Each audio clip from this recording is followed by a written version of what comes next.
Hello dear students, welcome to another new session of electronic devices and now we are going to discuss about the drift velocity. So students, इसके पहले के session में आपने देखा होगा कि मैंने आपको बताया कि थर्मल वेलोसिटी क्या होता है और आपको मैंने प्रॉपरली कनेक्ट भी किया था कि हम किस डायरेक्शन में जाने वाले हैं। एक्चुअली हम फाइंड आउट करने वाले हैं कि mobility with respect to temperature कैसे चेंज होता है, तो उसी के सब टॉपिक्स को हम लोग अभी स्टडी कर रहे हैं। लेकिन ये सब टॉपिक्स बहुत ही इंपॉर्टेंट है विथ रेस्पेक्ट टू गेट या फिर आप ईएससी के एग्जाम या फिर कोई भी नॉन गेट एग्जाम में अपियर हो रहे हैं तो डेफिनेटली इससे क्वेश्चन आपको जरूर से मिलेगा। The topic is drift velocity. So understand the topic की ड्रिफ्ट वेलोसिटी क्या है।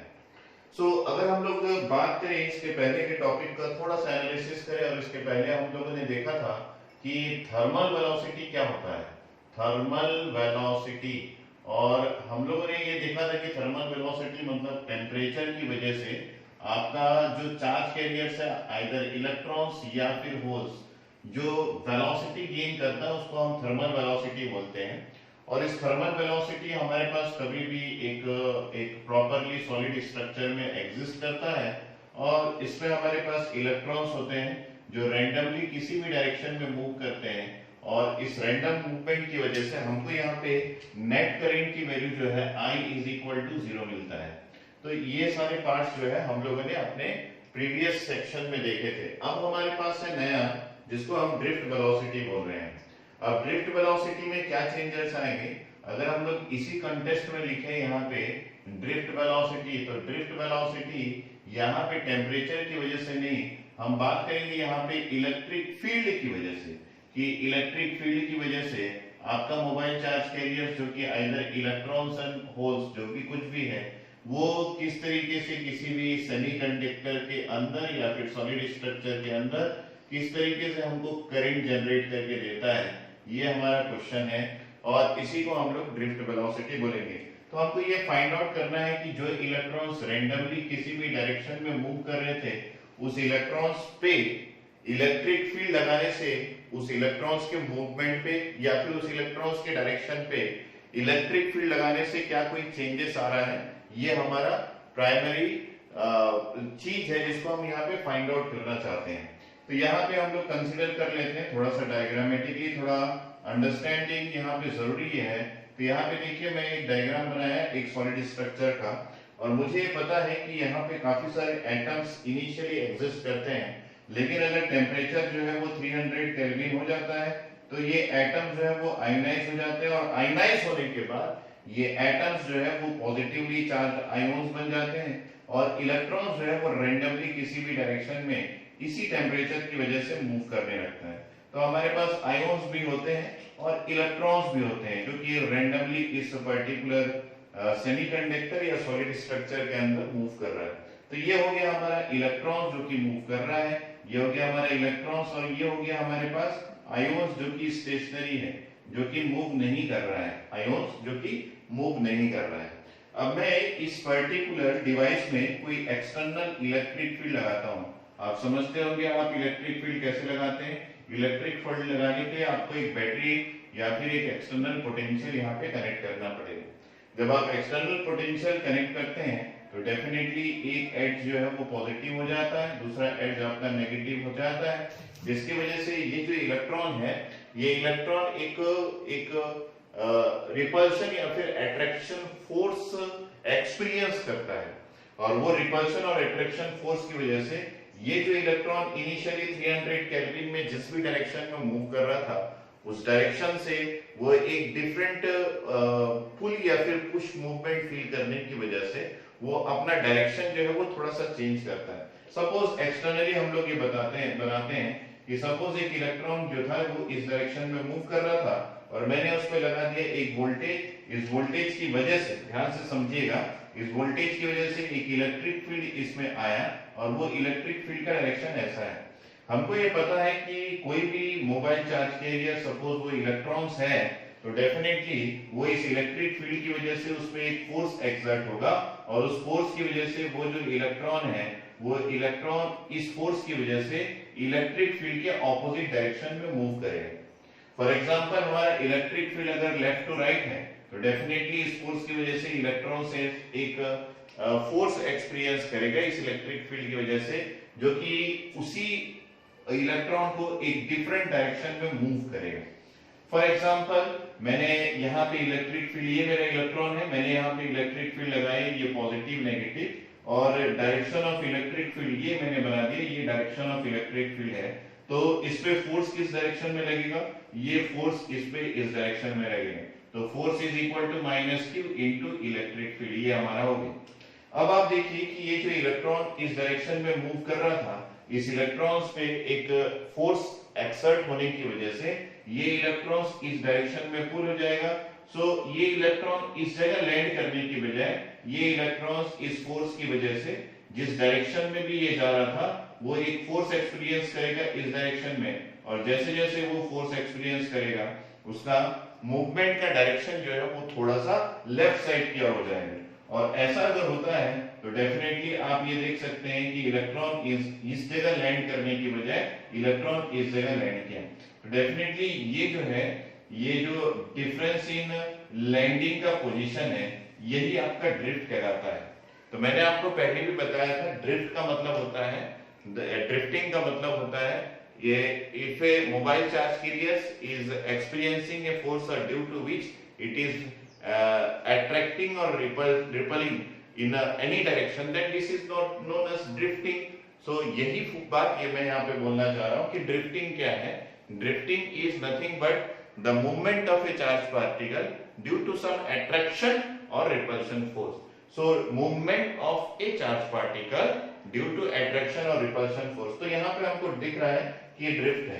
तो हम इसी पर्टिकुलर सिनेरियो को इस सेमीकंडक्टर के अंदर प्लॉट करें तो हमको ये दिख रहा है कि इलेक्ट्रॉन जो कि यहाँ पे लैंड कर रहा है वही इलेक्ट्रॉन अब इस ड्रिफ्टिंग की वजह से कहीं यहाँ पे लैंड करेगा।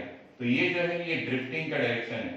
जो इलेक्ट्रॉन यहाँ पे लैंड कर रहा था उसको फोर्स एक्सपीरियंस हुआ किसके डायरेक्शन में, इलेक्ट्रिक फील्ड के ऑपोजिट डायरेक्शन में, because of this negative sign.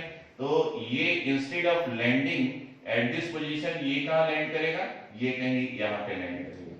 तो आप देख सकते हैं जितने भी इलेक्ट्रॉन्स इसके अंदर एग्जिस्ट करेंगे वो सारे इलेक्ट्रॉन्स एक ही डायरेक्शन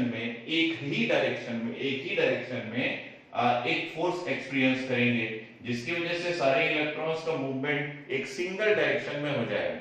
तो इनिशियली टेम्परेचर की वजह से ये रैंडम डायरेक्शन में मूव कर रहे थे, लेकिन इलेक्ट्रिक फील्ड के लगने की वजह से और ड्रिफ्टिंग फोर्स की वजह से ये एक ही डायरेक्शन में मूव कर रहे हैं। तो अब आप देखिए ये इलेक्ट्रॉन भी इस डायरेक्शन में मूव कर रहा है, ये इलेक्ट्रॉन भी इस डायरेक्शन में मूव कर रहा है। हम और भी इलेक्ट्रॉन्स का एग्जांपल यहाँ पे लिख सकते हैं। सपोज कोई इलेक्ट्रॉन यहाँ पे है, वो टेम्परेचर की वजह से रैंडमली इस डायरेक्शन में मूव कर रहा था, लेकिन जब आपने फोर्स लगाया तो उस फोर्स की वजह से ये electron instead of landing this point, this electron is landed at this point. तो आप देख सकते हैं ये जो है उसमें ड्रिफ्ट फोर्स लगा और वो इस डायरेक्शन में ड्रिफ्ट किया, इस डायरेक्शन में ड्रिफ्ट किया। सो ये हमारे पास एक नया कंसेप्ट आया ड्रिफ्टिंग का, और हम अब बात करना चाहते हैं कि इस ड्रिफ्टिंग फोर्स की वजह से जो कि इलेक्ट्रिक फील्ड की वजह से लगा हुआ है, कितने मैग्नीट्यूड या फिर एक्सप्रेशन क्या है जो वेलोसिटी आपका चार्ज कैरियर अब गेन कर रहा है। तो इसके पहले वो थर्मल वेलोसिटी गेन कर रहा था, और आपको याद होगा हम करंट का मैग्नीट्यूड यहाँ पे 0 कंसीडर किए थे और एवरेज थर्मल वेलोसिटी हम लोगों ने फाइंड आउट किया था। और क्योंकि सभी का डायरेक्शन रैंडम था तो हमारे पास एवरेज थर्मल वेलोसिटी की वैल्यू भी यहाँ पे 0 आई थी। किस केस में, हम लोगों ने जब थर्मल वेलोसिटी की बात की थी। लेकिन अब ड्रिफ्ट वेलोसिटी की बात करेंगे, क्योंकि सारे इलेक्ट्रॉन्स एक ही डायरेक्शन में मूव कर रहे हैं, उनका डायरेक्शन रैंडम नहीं है। अगर उनका डायरेक्शन रैंडम नहीं है तो डेफिनेटली यहाँ पे हमको कुछ ना कुछ एक्सप्रेशन और मैग्नीट्यूड थर्मल वेलोसिटी में जो नहीं मिल पाया था ड्रिफ्ट वेलोसिटी में, वो डेफिनेटली मिलेगा। तो हम उस एक्सप्रेशन को यहाँ फाइंड आउट करते हैं। So the topic is next is expression of drift velocity. Here we are going to find out the expression for drift velocity. So expression means we are going to find out the formula. तो एक बार हम लिख लेते हैं formula, कई लोगों को पता होगा कि अगर हम लोग ड्रिफ्ट वेलोसिटी का फॉर्मूला लिख रहे हैं तो फॉर्मूला है हमारे पास -q into the electric field divided by the effective mass of electron into tau, where tau is the relaxation time. तो सारे एक्सप्रेशन में ये जो है Q जो है वो आपका चार्ज है, that is 1.6 of electron 10 to the power of -19 coulomb. E जो है वो आपके पास है अप्लाइड इलेक्ट्रिक फील्ड। ये एक्सप्रेशन है, इसको पहले आप याद कर लीजिए और फिर हम अभी देखेंगे कि ये आएगा कैसे। और m जो है वो आपका है, this is nothing but the effective mass of electron. तो एक नॉर्मल या फिर ट्रू मास और इफेक्टिव मास में डिफरेंस होता है, तो हम यहाँ पे डिस्कस भी करेंगे कि इफेक्टिव मास ऑफ इलेक्ट्रॉन्स कहाँ से आता है। And tau is nothing but the average, ये है आपके पास एवरेज या फिर mean relaxation time of electron, तो ये एक्सप्रेशन आप याद रखिएगा। दूसरा मैं यहां से कनेक्ट करना चाहता हूं क्योंकि मोबिलिटी भी मैं फाइंड आउट करूंगा। मोबिलिटी आपको पता है कि ये होता है drift velocity per unit applied electric field. So आप देखिए ये जो इलेक्ट्रिक फील्ड है इसको उठा के मैं अगर इधर प्लेस कर दूं तो आपको एक्सप्रेशन मिलेगा -q into tau divided by mst। तो यहां से हम मोबिलिटी के भी एक नए फार्मूला को फाइंड आउट किए हैं और वो फार्मूला है q, this is the charge of electron, tau is the average relaxation time and mst is the mass of electron. तो आप ध्यान में रखिएगा कि q और एवरेज मास ऑफ इलेक्ट्रॉन एक particular that is the effective mass of electron एक particular solid structure में कांस्टेंट होता है, एक पर्टिकुलर सेमीकंडक्टर का। तो उस केस में आपका मोबिलिटी जो है वो डायरेक्टली प्रोपोर्शनल टू टाउ है, that is the average relaxation time से प्रोपोर्शनल है। तो अगर किसी सेमीकंडक्टर का रिलैक्सेशन टाइम ज्यादा होगा, किसी सेमीकंडक्टर में इलेक्ट्रॉन्स का रिलैक्सेशन टाइम ज्यादा होगा, तो डेफिनेटली उसकी मोबिलिटी भी ज्यादा होगी। सो ये सारे पॉइंट्स हैं जिसको आप कनेक्ट करके रखना है, जबकि क्योंकि आपको इसी पॉइंट से ही गेट में क्वेश्चंस आएंगे। तो काफी बार स्टूडेंट्स फाइंड आउट नहीं कर पाते कि हमको इन सारे पॉइंट्स में से किस पॉइंट पे ध्यान देना है। तो मैंने वो सारे पॉइंट्स यहाँ पे लिख दिया है जो आपको इस पर्टिकुलर टॉपिक में बिल्कुल कंसंट्रेट करना है। अब हम लोग इसका डेरिवेशन देखते हैं कि ये आया कहां से। तो हमारे पास है एक सेमीकंडक्टर, ध्यान से समझिएगा, एक सेमीकंडक्टर है और इस सेमीकंडक्टर को आपने नॉर्मल रूम टेम्परेचर पे भी रखा हुआ है और उसके साथ साथ आपने एक एक्सटर्नली इसमें इलेक्ट्रिक फील्ड भी लगा के रखा हुआ है। और इन दोनों कंडीशन में आपका सेमीकंडक्टर जो है वो एक फोर्स, सेमीकंडक्टर में इलेक्ट्रॉन जो है वो एक फोर्स एक्सपीरियंस कर रहे हैं और उस फोर्स एक्सपीरियंस करने की वजह से जिस इलेक्ट्रॉन को पर्टिकुलर इस डायरेक्शन में मूव करना चाहिए वो एक ड्रिफ्ट फोर्स एक्सपीरियंस कर रहे हैं और ड्रिफ्ट फोर्स के कारण वो एक पर्टिकुलर डायरेक्शन में ही मूव कर रहे हैं। फॉर एग्जांपल एक और इलेक्ट्रॉन हम लोग इस ग्रीन कलर से लेते हैं कि इस इलेक्ट्रॉन को जाना चाहिए था इस ओर, लेकिन ये इलेक्ट्रॉन जा इस ओर रहा है क्योंकि वो एक फोर्स एक्सपीरियंस कर रहा है और उस फोर्स का डायरेक्शन किस डायरेक्शन में, इस डायरेक्शन में, क्योंकि इलेक्ट्रिक फील्ड देखिए वो किस डायरेक्शन में, इस डायरेक्शन में। और इस फोर्स को हम फाइंड आउट कर सकते हैं -q इंटू ई से। तो यहाँ पे हमारे पास इलेक्ट्रॉन्स की बातें हम समझ गए, लेकिन हमको यहाँ पे एक और चीज ध्यान देना है कि यहाँ पे काफी सारे स्टेशनरी आयोन्स भी होते हैं और ये आयोन्स इलेक्ट्रॉन्स को छोड़ने के बाद ये पॉजिटिव आयोन्स होते हैं कुछ इस तरीके से। सो जब भी कोई इलेक्ट्रॉन मूव करता है तो ये पॉजिटिव आयोन से कोलाइड करता है। वर्ड क्या मैंने यूज किया, कोलाइड करता है या फिर टकराता है। और इसके कोलिजन से क्या होता है, ये इलेक्ट्रॉन बाउंस बैक होता है या फिर रिफ्लेक्ट हो जाता है और किसी और डायरेक्शन में ये फिर से मूव करने लगता है। फॉर एग्जांपल ये इलेक्ट्रॉन यहाँ कोलाइड किया, ये बाउंस बैक हुआ और ये इलेक्ट्रॉन इस डायरेक्शन में मूव करने लगा। तो नॉर्मली इलेक्ट्रॉन को थर्मल टेम्परेचर की वजह से ऐसा जाना चाहिए था, लेकिन वो गया ऐसा और ये हुआ ड्रिफ्ट। बात को समझिएगा फटाफट क्योंकि बहुत ही समराइज वे में मैं सारी चीजों को बता रहा हूं। तो ये ड्रिफ्ट इस डायरेक्शन में किया, किसकी वजह से, फोर्स की वजह से। अगर ये फोर्स नहीं रहता तो ये इलेक्ट्रॉन ऐसा जाता, फोर्स की वजह से ये इलेक्ट्रॉन ऐसा गया, इससे कोलाइड किया, बाउंस बैक किया और फिर से इससे कोलाइड किया और फिर बाउंस बैक करेगा। लेकिन सारे इलेक्ट्रॉन्स अब इस फोर्स की वजह से इसी डायरेक्शन में जाएंगे और इलेक्ट्रॉन्स अगर इस डायरेक्शन में जाते हैं तो आपको पता है करंट बिल्कुल ऑपोजिट डायरेक्शन में फ्लो होगा। इसका मतलब है जब इलेक्ट्रिक फील्ड लगता है तो इलेक्ट्रॉन्स का डायरेक्शन एक ही रहता है, ड्रिफ्ट फोर्स एक ही डायरेक्शन में लगता है, जिसकी वजह से यहाँ पे करंट फ्लो होता है। तो हम यहाँ पे दो टर्मिनोलॉजीज और यूज करेंगे, ध्यान से समझिएगा वो दो टर्मिनोलॉजीज क्या क्या है। टर्मिनोलॉजी है, दूसरा टर्मिनोलॉजी है आपके पास मीन या फिर एवरेज, मीन फ्री पाथ।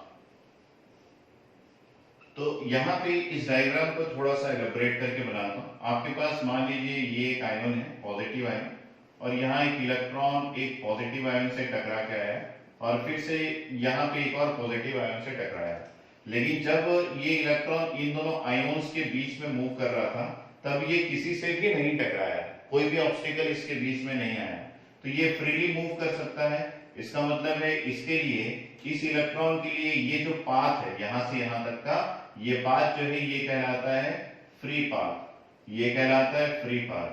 और अगर काफी सारे इलेक्ट्रॉन्स हो तो हम लोग सारे के फ्री पाथ को ऐड करके डिवाइडेड बाय जितने नंबर ऑफ इलेक्ट्रॉन्स है उससे डिवाइड कर देते हैं, तो हो जाता है, वो क्या हो जाता है, that is mean free path.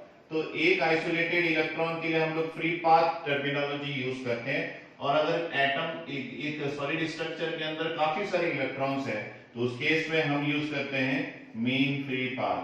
तो हम इसको डिफाइन भी कर सकते हैं, कैसे डिफाइन करेंगे, it is the path between two successive collision.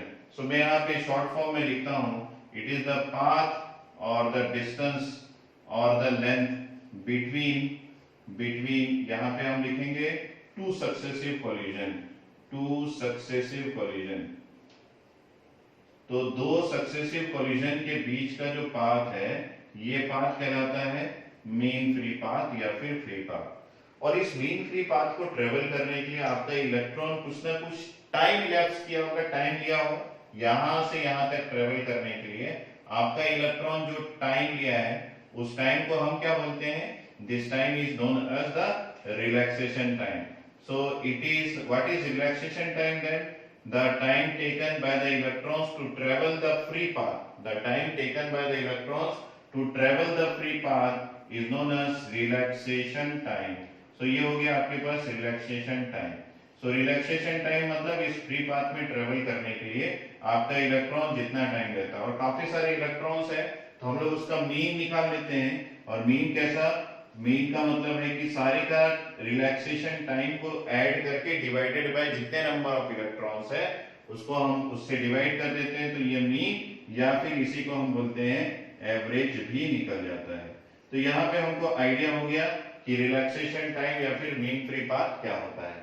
तो अब यहाँ पे ये दोनों को अगर हम लोगों ने कवर कर लिया है तो डेफिनेटली हम थोड़ा सा यहाँ पे आइडिया लेते हैं और उस आइडिया में हम समझेंगे कि इस फॉर्मूले को फाइंड आउट कैसे किया जाए। तो हमारे पास इसमें काफी सारे इलेक्ट्रॉन्स है, किसके अंदर, एक सॉलिड स्ट्रक्चर के अंदर। तो हमारे पास मान लीजिए वेलोसिटी की हम बात कर रहे हैं तो हम काइनेमेटिक्स का एक इक्वेशन यूज करते हैं जिसमें velocity is equal to u plus at होता है, u plus at, where a is the acceleration, t is the time and u is the initial velocity। आपको ये पता होगा यहाँ पे u जो है वो इनिशियल वेलोसिटी है, और आपके पास इलेक्ट्रॉन्स की इनिशियल वेलोसिटी जब उसमें कोई भी एक्सीलरेशन नहीं अप्लाई किया गया था या फोर्स नहीं अप्लाई किया गया था उस समय उसकी इनिशियल वेलोसिटी कितनी थी, एवरेज वैल्यू 0 थी। अब यहाँ पे a क्या है, a है आपके पास एक्सीलरेशन, और ये एक्सीलरेशन कब अप्लाई किया जाता है, जब उस पर कोई फोर्स लगता है। तो आप देखिए यहाँ पे एक इलेक्ट्रॉन है और उस इलेक्ट्रॉन कोलाइड करके आ रहा है, उस समय आपने उसमें एक फोर्स लगा दिया, तो उस फोर्स के कारण ये जो इलेक्ट्रॉन जो कि इनिशियली इस डायरेक्शन में मूव कर रहा था, ये फोर्स अप्लाई हुआ, ये इलेक्ट्रॉन थोड़ा सा आगे बढ़ा, फोर्स अप्लाई हुआ, थोड़ा और आगे बढ़ा, तो इस फोर्स की वजह से, इस डायरेक्शन में फोर्स की वजह से ये इलेक्ट्रॉन यहाँ लैंड करने की बजाय यहाँ लैंड कर गया। और मान लीजिए कोई आयोन्स यहाँ पे एग्जिस्ट करता है तो डेफिनेटली उस आयोन से टकराएगा। तो अब आप देखिए ये हो गया आपके पास इस पर्टिकुलर इलेक्ट्रॉन का मीन फ्री पाथ और उसी के साथ साथ उसका रिलैक्सेशन टाइम। सो सपोज इस इलेक्ट्रॉन के लिए इस रिलैक्सेशन टाइम को मैं τ1 लेता हूं, और इसी τ1 टाइम पे ही ये किसी फोर्स को एक्सपीरियंस किया है, τ1 टाइम के लिए ही, क्योंकि इससे एक बार इससे टकरा गया तो वो उस फोर्स के कंट्रोल में नहीं, वो तो इस कोलिजन की वजह से किसी और डायरेक्शन में मूव कर जाएगा। फॉर एग्जांपल ये बाउंस बैक कर गया ऐसा। सो यहाँ पे आपको आइडिया हो गया कि फोर्स जो है वो इस टाइम के लिए लगा हुआ है, या फिर आपका इलेक्ट्रॉन एक्सीलरेट उस पर्टिकुलर टाइम में ही हो रहा है। तो यहाँ पे हमारे पास ये जो है वो टाइम है जब तक ये एक्सीलरेशन उस इलेक्ट्रॉन पे लग रहा है। और अगर इस टाइम की हम लोग बात करें तो ये उस पर्टिकुलर टाइम को हम बोलते हैं रिलैक्सेशन टाइम, और फर्स्ट इलेक्ट्रॉन के लिए रिलैक्सेशन टाइम τ1 है। और यहाँ पे ये जो वेलोसिटी, इस वेलोसिटी को मैं ड्रिफ्ट वेलोसिटी बोल रहा हूँ, क्योंकि हम लोगों ने एक्सीलरेशन उसको दिया है by using some electric field. एक इलेक्ट्रिक फील्ड को एक्सटर्नली अप्लाई करके हम लोगों ने इस इलेक्ट्रॉन को एक्सीलरेट किया है, एक्सीलरेट या फिर फोर्स अप्लाई किया है, जिसकी वजह से ये इलेक्ट्रॉन इस पर्टिकुलर डायरेक्शन में जाने की बजाय इस डायरेक्शन में जा रहा है। और हम लोगों ने उस पर इलेक्ट्रिक फील्ड लगाया इस डायरेक्शन में, और उस पर जो फोर्स लगा है फोर्स इस डायरेक्शन में लगा है। आपने मेरा पूरा लेक्चर देखा होगा। सो यहाँ पे हम ये बोल रहे हैं कि इस ड्रिफ्ट वेलोसिटी पहले इलेक्ट्रॉन का हम फाइंड आउट कर सकते हैं। कैसे फाइंड आउट कर सकते हैं? हम सबसे पहले फाइंड आउट कर लेते हैं कि एक्सीलरेशन कितना है। हमको ये पता है फोर्स इज इक्वल टू होता है m इंटू ए, और यहाँ से हम a की वैल्यू को फाइंड आउट कर सकते हैं। This is given by f divided by m किसी एक इलेक्ट्रॉन के लिए, और f है मेरे पास q into e divided by, यहाँ पे हो गया हमारे पास m। तो ये एक इक्वेशन मुझे एक्सीलरेशन के लिए मिल गया। अब मैं उसमें ड्रिफ्ट वेलोसिटी को इक्वेशन को अप्लाई कर देता हूँ किसी एक इलेक्ट्रॉन के लिए। तो u की वैल्यू एवरेज, u की वैल्यू तो हमारे पास इनिशियल वेलोसिटी सभी इलेक्ट्रॉन का मिला के एवरेज वैल्यू तो 0 है, लेकिन फिर भी हम अगर पहले इलेक्ट्रॉन का u1 लेते हैं, एवरेज अभी कंसीडर नहीं करते, तो ये इक्वेशन हो गया मेरे पास minus q into e divided by, ये हो गया m, और इसके साथ ये हो गया τ1। ये हो गया हमारे पास पहले इलेक्ट्रॉन का ड्रिफ्ट वेलोसिटी। तो उसके इनिशियल वेलोसिटी को हम लोगों ने उसके फोर्स, उसके एक्सीलरेशन और टाइम के साथ हम लोगों ने ऐड अप कर लिया। तो ये पहले का हो गया। कोई भी ये बता देगा कि दूसरे इलेक्ट्रॉन का कितना है? दूसरे इलेक्ट्रॉन का इनिशियल वेलोसिटी u2 है, और ये हो गया q into e divided bye हमारे पास मास, और ये हो गया τ2। हम इसको बाद में चेंज भी करेंगे। ये हो गया एवरेज, इसका हमारे पास इफेक्टिव मास भी हम कंसीडर करेंगे, क्योंकि सारा इलेक्ट्रॉन किसी न किसी फोर्स को एक्सपीरियंस कर रहा है। तो अगर वो फोर्स को एक्सपीरियंस कर रहा है तो उस इलेक्ट्रॉन का जो मास है वो उसका ओरिजिनल मास नहीं होगा, वो उसका इफेक्टिव मास होगा। फॉर एग्जांपल मेरी ये बॉडी है, इसका वेट जो है वो 67 kg है मान लेते हैं। अगर मैं कोई फोर्स एक्सपीरियंस कर रहा हूँ, मुझे कोई उठा के रखा है पुल करके, या कोई मुझे प्रेशर क्रिएट करके रखा है, दोनों कंडीशन में मेरा जो ओरिजिनल मास है वो 67 kg नहीं आएगा, वेट जो है वो 67 kg नहीं आएगा। वैसे आपके पास जितने भी इलेक्ट्रॉन इस पर्टिकुलर सेमीकंडक्टर के अंदर है, वो सारे इलेक्ट्रॉन किसी न किसी फोर्स को एक्सपीरियंस कर रहे हैं। कोई इलेक्ट्रॉन अगर एक पर्टिकुलर एटम का इलेक्ट्रॉन है, तो बॉन्ड बनाने की वजह से दूसरे इलेक्ट्रॉन का न्यूक्लियस का फोर्स भी उस पे लगता है, और उसके साथ साथ आपने उस पे कोई एक्सटर्नल फोर्स भी लगा के रखा हुआ है। तो ये सारे कंडीशन में कोई भी इलेक्ट्रॉन अपना ओरिजिनल मास नहीं शो करता, उस कंडीशन में वो अपना इफेक्टिव मास शो करता है। अब हम लोग फाइनली सारे इलेक्ट्रॉन के लिए ड्रिफ्ट वेलोसिटी लिख लेते हैं। तो ड्रिफ्ट वेलोसिटी हो गया आपके पास average drift velocity u1 u2 u3 जितने भी इलेक्ट्रॉन है डिवाइडेड बाय n हो जाएगा। ये हमारे पास एवरेज ड्रिफ्ट वेलोसिटी में फाइंड आउट कर रहा हूं, ध्यान रखिएगा।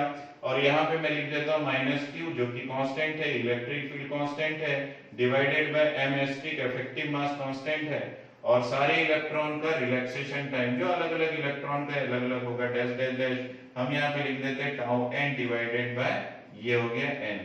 तो यहाँ पे भी dash dash dash un divided by n। तो ये हो गया आपके पास फॉर्मूला। अब आपको पता है कि ये जो है यहां से यहां तक एवरेज वाली वैल्यू जो कि इनिशियल वेलोसिटी है, मैंने पहले ही फाइंड आउट करके रखा हुआ है, इसकी वैल्यू 0 है। और ये जो पूरा फॉर्मूला आपको दिख रहा है, इसको हम लोग लिखें तो ये कैसा लिखाएगा? This is minus q into e divided by x3, और टाउ क्या है? τ1 plus τ2 plus τ3 plus dash dash dash τn। इसका मतलब है ये हो गया एवरेज रिलैक्सेशन टाइम, जो कि हम लोगों ने यहाँ पे लिखा हुआ है। तो ये पर्टिकुलर वे है जिसके थ्रू आप काइनेमेटिक्स का एक इक्वेशन यूज करके इनिशियल वेलोसिटी मतलब थर्मल वेलोसिटी और एक्सीलरेटेड वेलोसिटी जिसका मतलब है कि जब आपने उसमें इलेक्ट्रिक फील्ड लगाया तब वो वेलोसिटी जो एक्सपीरियंस किया, उस वेलोसिटी को आप फाइंड आउट कर सकते हैं। तो आपका ड्रिफ्ट वेलोसिटी किस पे डिपेंड करता है? इलेक्ट्रिक फील्ड पे।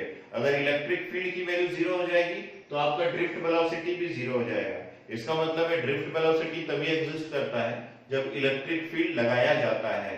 तो कोई भी इलेक्ट्रॉन जब भी किसी इलेक्ट्रिक फील्ड के एक्सपीरियंस इलेक्ट्रिक फील्ड के अंडर फोर्स में आता है या फिर कोई फोर्स एक्सपीरियंस करता है ड्यू टू इलेक्ट्रिक फील्ड, तो उसकी वेलोसिटी उस पर्टिकुलर सॉलिड के अंदर कहलाती है ड्रिफ्ट वेलोसिटी।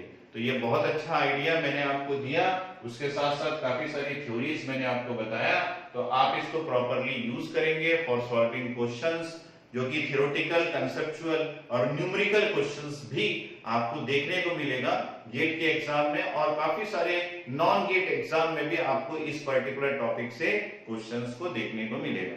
तो हम मिलते हैं नेक्स्ट लेक्चर में, जिसमें हम बात करेंगे इस मोबिलिटी को जो मैंने यहाँ पे फाइंड आउट किया है और रिलैक्सेशन टाइम को कनेक्ट करेंगे, और हम ये भी फाइंड आउट करेंगे कि टेम्परेचर के साथ साथ मोबिलिटी की वैल्यू कैसे चेंज होगी।